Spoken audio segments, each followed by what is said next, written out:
नमस्कार मेरे साहसी, आत्मगर्वी और इतिहास रचने वाले मेरे वीर भाइयों और बहनों। आज आप किसी आम चैनल पर नहीं हैं। आज आप उस मंच पर हैं जहां हर शब्द, हर कहानी और हर धड़कन सिर्फ और सिर्फ सच्चाई के लिए धड़कती है। इतिहास की खोई हुई कहानियां फिर से जी उठती हैं, जहां हर शब्द में होता है स्वाभिमान और हर कहानी में छुपा होता है संघर्ष, बलिदान और जीत का अमर संदेश। ये वही जगह है जहां मिट्टी की महक में इतिहास की गूंज सुनाई देती है, जहां गुलामी की जंजीरें टूटती हैं और आत्मगौरव की ज्वाला भड़कती है। आज हम बात करेंगे एक ऐसे नाम की, एक ऐसी जाति की जिसे सदियों तक दबाया गया, छुपाया गया, लेकिन अब नहीं। अब वक्त आ गया है कि सच सामने आए। अब वक्त आ गया है कि वो नाम जिसे कभी समाज ने गाली बना दिया था, आज गर्व की पहचान बने। चमार, ये एक शब्द नहीं, ये भारत की आत्मा की धड़कन है, लोगों के दिल में उठने वाली क्रांति है। जिस जाति को इतिहास की किताबों में जगह नहीं दी गई, आज हम उसकी कहानी को इतिहास से बाहर लाकर दिलों में जिंदा करेंगे। ये वो लोग हैं जिनके हाथों में मेहनत की लकीरें थी, लेकिन दिल में तलवार की धार और आत्मा में संतों का उजाला था। अगर आपकी रगों में भी वही खून दौड़ता है जो राणा पूंजा, संत रविदास और गाडगे बाबा जैसे महामानवों की नसों में बहा था, तो यह वीडियो सिर्फ एक कहानी नहीं, यह आपके आत्मसम्मान का उद्घोष है। तो तैयार हो जाइए, क्योंकि आज हम सुनाएंगे वो गाथा जो किताबों में नहीं, लेकिन दिलों में दर्ज है। वो इतिहास जिसे मिटाने की कोशिश की गई, लेकिन जो अब और भी तेज चमक रहा है। मेरे दोस्तों, हमें शुरुआत करना होगा इतिहास के गलियारों से। समय था ईसा पूर्व का। आर्यों के आगमन से पहले भारत की भूमि पर एक विकसित सभ्यता फल फूल रही थी, जिसे सिंधु घाटी सभ्यता या हड़प्पा सभ्यता के नाम से जाना जाता है। यह सभ्यता लगभग 2600 ईसा पूर्व से 1900 ईसा पूर्व तक समृद्ध थी और इसका विस्तार वर्तमान पाकिस्तान तथा उत्तर पश्चिम भारत, पंजाब, हरियाणा, गुजरात, राजस्थान तक था। यहां सारे लोग मिलजुल कर रहते थे। समाज व्यवसाय आधारित था, लेकिन ऊंच नीच या जन्मजात भेदभाव के सबूत नहीं थे। चमड़े का काम जो आज चमार समुदाय से जुड़ा है, उस समय भी होता था, लेकिन यह एक सामान्य शिल्प था, न कि निम्न कोटि का काम। पुरातात्विक विभाग का साक्ष्य प्रमाण है कि सिंधु घाटी सभ्यता में चमड़े के उपकरण और जूते बनाने के प्रमाण मिले हैं, लेकिन किसी विशेष समुदाय को इससे जोड़ने के सबूत नहीं। रोमिला थापर और रामशरण शर्मा जी बताते हैं कि समाज व्यवसाय आधारित था, जहां चमड़े का काम एक सामान्य पेशा था, कोई छुआछूत या ऊंच नीच नहीं थी। मेहरगढ़ से पता चलता है, 7000 ईसा पूर्व जैसी प्रागैतिहासिक काल से भी पता चलता है चमड़े के काम का, लेकिन सामाजिक भेदभाव के नहीं। आर्यों का आगमन 1500 ईसा पूर्व में भारत की भूमि में आए, छूत अछूत का जाल फैलाए, वर्ण व्यवस्था बनाई, जिसमें ब्राह्मण, क्षत्रिय, वैश्य, शूद्र विकसित हुई। डी कोसंबी और आर एस शर्मा मानते हैं कि इसी दौरान चर्मकारों को शूद्र वर्ण में रखा गया। मनुस्मृति 200 ईसा पूर्व से 200 ईस्वी ने इसे और सख्त बना दिया। मनु ने कलम चलाई और लाखों जिंदगियां घुटनों पर आ गई। उन्होंने लिखा कि कुछ लोग जन्म से नीच है, और इस झूठ को धर्म बना दिया गया। जहां राणा पूंजा जैसे योद्धा अपने सीने पर तलवारें झेलते थे, लेकिन सर झुकाते नहीं थे। राणा पूंजा वही वीर जिसने महाराणा प्रताप के साथ मिलकर अकबर की विशाल सेना को टक्कर दी थी। वो चमार योद्धा थे। हां, वही चमार जिसे समाज ने नीचा दिखाने की कोशिश की, लेकिन इतिहास खुद गवाह है कि उसने ऊंचाइयों को छुआ। आर्यों ने इस पवित्र भूमि पर कदम रखा तो उनके साथ आई एक नई सोच, विभाजन की सोच। धर्म और कर्म के नाम पर इंसानों को टुकड़ों में बांटा गया। किसी को ब्राह्मण कहा गया, ज्ञान का स्वामी, किसी को क्षत्रिय, शक्ति का रक्षक, किसी को वैश्य, धन का व्यापारी, और बाकियों को शूद्र। पर कहानी यही नहीं रुकी। शूद्रों में भी एक तबका ऐसा था जिसे सबसे नीचे, सबसे अपवित्र, सबसे तुच्छ मान लिया गया, जिन्हें छूना भी पाप समझा गया, जिनकी छाया से भी ब्राह्मण स्नान करने को मजबूर हो जाते थे। उन्हें कहा गया अस्पृश्य, और इन अस्पृश्यों में एक प्रमुख जाति चमार। लेकिन सवाल यह है क्या वाकई चमार नीच थे, या फिर उनका हुनर, उनका श्रम, उनका साहस सत्ता को डरा रहा था?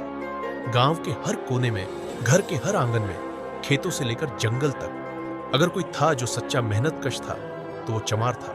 उसके हाथों से निकले जूते, चप्पलें, ढालें, तलवारों की म्यानें, लाठी, काठी, बैल की नकेल, घोड़े की लगाम, हर चीज वो बनाते थे। ये सिर्फ जूते बनाने वाले नहीं थे, ये सैनिकों को युद्ध में चलने लायक बनाते थे। पर इतिहास की किताबों में इनका नाम नहीं आया। इतिहास क्या कहता है? अगर आप गहराई से देखें तो पाएंगे कि चमार कोई नीच जाति नहीं थी, बल्कि वे चर्मकार थे, जो चर्म से अस्त्र शस्त्र, वस्त्र और रक्षा के साधन बनाते थे। वो राजाओं के समय में शाही पेशों में आते थे, मगर जब वर्ण व्यवस्था का जहर गहराने लगा तो सत्ता को डर लगने लगा उन लोगों से जो हुनर में निपुण थे, जो आत्मसम्मान से जीना चाहते थे। उनका नीचे गिराया जाना एक सामाजिक साजिश थी, क्योंकि वे सिर्फ हाथों से नहीं, दिमाग और दिल से भी मजबूत थे। जब किसी चमार ने किताब उठाई तो समाज ने कहा, अरे तू पढ़ेगा? जब उसने सवाल पूछा तो जवाब मिला, तू तो जूता बनाता है, धर्म पर क्या बोलेगा? और शंबुक जैसे ज्ञानी का सर काट लिया गया। जब उसने तलवार चलाई तो कहा गया, तू तो शूद्र है, योद्धा बनने चला है। और एकलव्य जैसे योद्धा का अंगूठा काट लिया गया।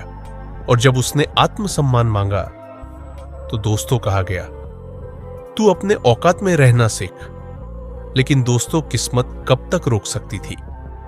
19वीं और 20वीं सदी में चमार जाति के अंदर एक नई चेतना का जन्म हुआ। समाज सुधारकों और क्रांतिकारियों ने अपने समुदाय को पढ़ने, लिखने और जागने का आह्वान किया।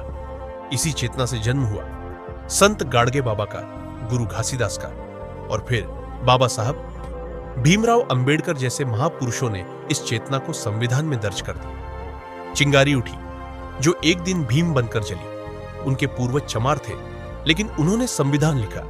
जो कभी अस्पृश्य कहे गए थे वो आज न्याय की कुर्सियों पर बैठे हैं। जो कभी स्कूल के बाहर खड़े रहने को मजबूर थे वो आज विश्वविद्यालयों में ज्ञान बांटते हैं। इतिहास का सबसे बड़ा झूठ यह है कि चमार जाति नीचे थी। सच यह है कि जो नीचे से ऊपर उठे उन्हीं से सत्ता डरती है, और डर ने उन्हें नीचे दिखाया।